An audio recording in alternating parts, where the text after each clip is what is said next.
थोड़ा सा आयुर्वेदा के बारे में जान लेते हैं।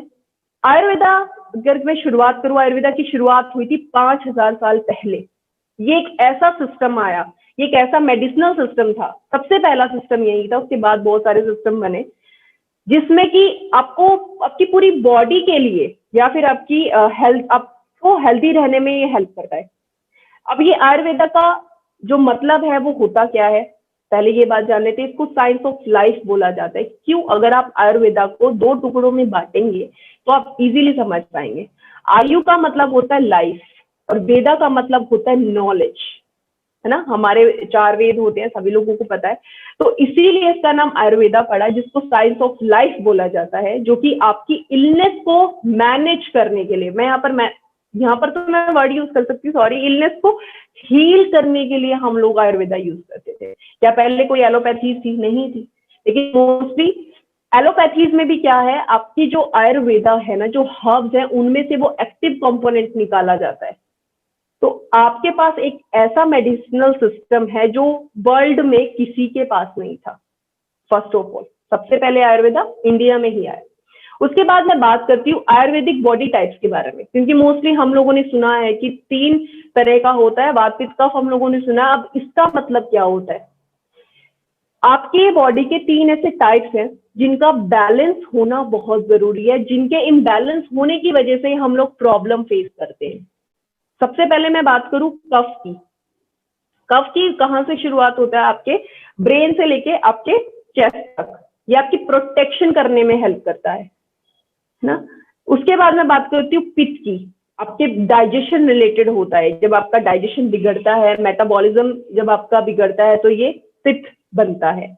उसके बाद मैं बात करती हूँ वात की। जब आपकी बॉडी में इन्फ्लामेटरी जितनी प्रोसेसेस होती है, ये वात के बढ़ने की वजह से होती हैं। सूजन, अनचाही सूजन होना, ये वात जब बढ़ता है तब ये आपको प्रॉब्लम क्रिएट करता है।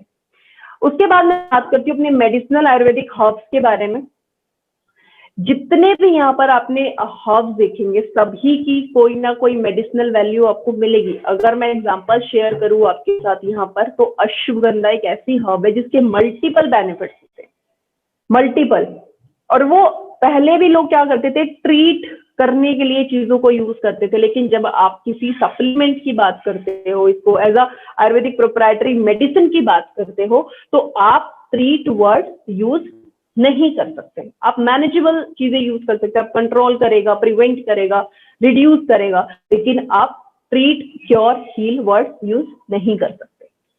ठीक है। और शुरुआती दौर पर ये एक ऐसा सॉल्यूशन होता था, सभी प्रॉब्लम का एक ही सॉल्यूशन होता था। ये इतना स्ट्रॉन्ग एक मेडिसिनल सिस्टम की मैं बात कर रही हूँ। उसके बाद कैसे काम करता है, अगर मैं कुछ एग्जांपल शेयर करूँ, तो ये एसिड को न्यूट्रलाइज करने का काम करता है, जिसकी वजह से जो आपको रिफ्लक्स, गैस्ट्रिक रिफ्लक्स होने के चांसेस होते हैं वो कम हो जाते हैं, जिसकी वजह से पित्त रिलेटेड इश्यूज आपके सोल्व हो जाते हैं। मोस्टली जितनी हर्ब्स आपको मिलेंगी, आपको उनकी एंटीसेप्टिक प्रॉपर्टी देखने को मिलेगी। अगर एग्जांपल यहाँ पर शेयर करूँ तो हल्दी।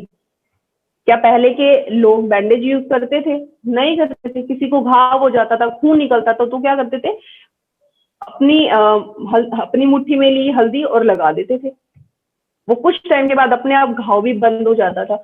इतनी स्ट्रॉन्ग प्रॉपर्टीज रखती हैं ये हर्ब्स। आपके किचन में आप जाकर देखिए, सबसे ज्यादा आयुर्वेद आपको वहीं देखने को मिलेगा। कार्डमम, इलायची सभी लोग खाते हैं। कोरिएंडर हम सभी लोग खाते हैं। धनिया, है ना। तो आज ठंडी के टाइम पे तो धनिया की सभी को वैल्यू पता है, टेस्टी लगता है खाने में। लेकिन आप खाने के साथ साथ अपनी बॉडी को वो सारी प्रॉपर्टीज दे रहे हो जो उस हर्ब से आपको मिल रही है। अगर आप हल्दी खाते हो तो आप कर्क्यूमिन खा रहे हो, अपनी बॉडी में एंटी इंफ्लेमेटरी एक्टिविटी को प्रमोट करने के लिए खा रहे हो। तो ये पावर है आपके पास आयुर्वेदा का, और मोस्टली लोग इसको नेग्लेक्ट करते हैं।